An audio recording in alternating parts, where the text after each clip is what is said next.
Hello, my name is Lizzie Acker. I'm a reporter with the Oregonian, and I'm here with Tom. Can you pronounce your last name for me so I get it right? Schuldt. Schultz. Okay. And you're a meteorologist at the National Weather Service in Portland, correct? Yes, that's correct. Awesome. Well, today we're talking because even though it's like sunny outside my window here at home, and maybe even where you are, though I don't know, maybe you're deep inside, you can't see the, the outside.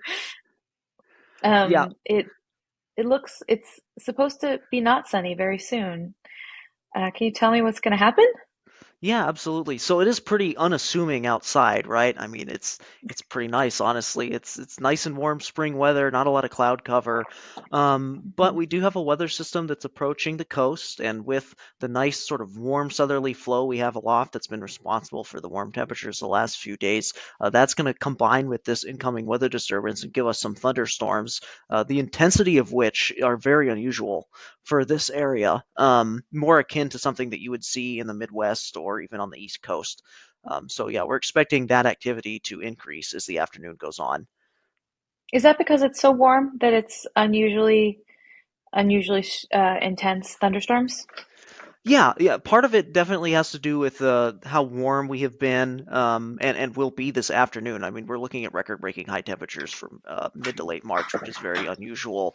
And Yeah. the other part too is just the timing of that weather system is just lined up pretty perfectly to bring some colder temperatures aloft, to increase our winds aloft as well, to just really help to drive that instability. And to get a scenario like this in the Pacific Northwest is very hard. You have to have everything kind of line up perfectly, and it looks like it kind of is to give us these really strong storms.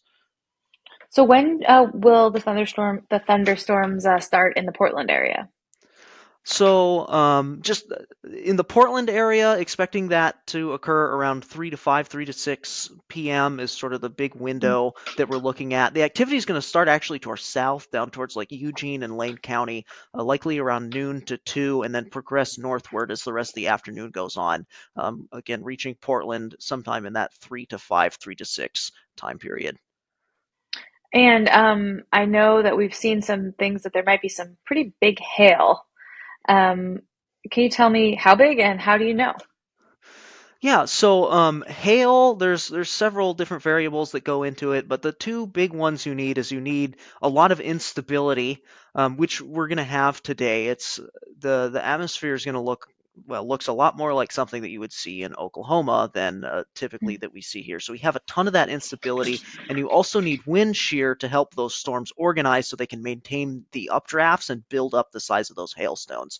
So this afternoon, we do have a chance at seeing hailstones, individually as large as, 1 to 2 inches in diameter, which that's between the size of like a quarter and then up to maybe the size of like a hen egg or a lime, sort of, two objects to maybe reference there, Yeah. worst case scenario. So those can definitely do damage.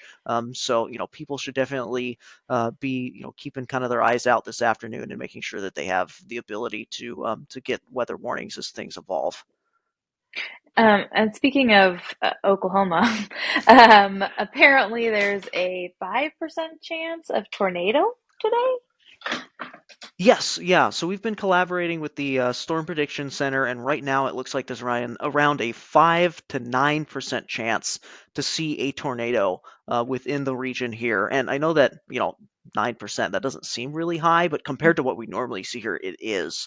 And Mhm. that's just goes to show really how strong that instability is, and that wind shear too that can help organize those storms. So really everything coming together to give us a severe weather day that we really haven't seen, at least in recent memory. Is there any historic precedent about that you guys know about, or? As far as the two or the like 5 to 9% tornado chance, I think that's the highest that like I have personally seen in talking with other meteorologists in the office. Yeah, I don't think that's something that we have seen before.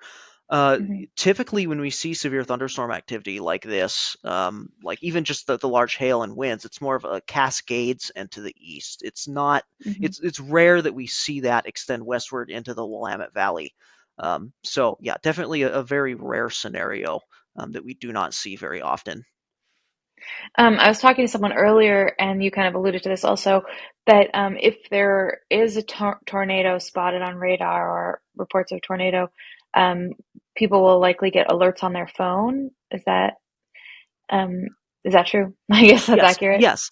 Yeah, that's Mhm. correct. So it will ping on your phone. You'll see it on the TV. It'll interrupt the radio. Tornado warnings are prioritized. So, if you have your phone, have the volume on, and you can get those alerts. And a tornado warning will definitely trigger those. People in Portland may not know what to do in case of a tornado. What do you do? So the safest place to be in a tornado is inside a sturdy building away from any windows. So, if you have like a pantry or closet that's interior in your house on the lowest floor, that is the safest place to be. If it's a bedroom or something like that, or, maybe you don't have an area that is free of windows, move as interior as you can, cover your head and neck from potential injury, and then try and maybe cover yourself with a mattress. But really, the best thing you can do, move into the interior of your home and try and avoid windows. So yeah, it's not something Okay. we see around here very often. But Yeah. on the rare occasion that we do, it's good that folks know what they can do to help prevent injury in case there is one. How long are you expecting this sort of storm situation to last?